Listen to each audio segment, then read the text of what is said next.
Hello everyone, welcome back to app tutorial. In this video I'll show you how you can connect your MetaMask account with PancakeSwap. So let's start.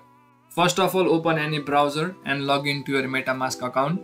After you do that, go to the search bar and type PancakeSwap.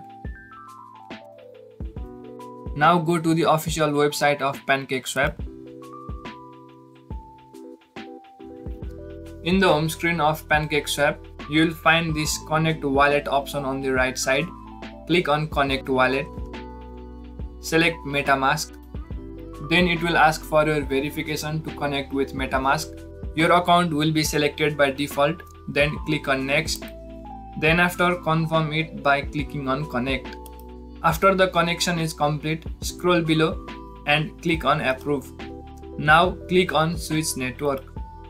As you can see, your MetaMask account has been successfully connected with the PancakeSwap. Now you can use various features of the platform and enjoy your transactions. So in this way, you can connect your MetaMask account with PancakeSwap. Well, that's it for the video. Make sure to leave a like if you found this helpful and subscribe to the channel for further videos.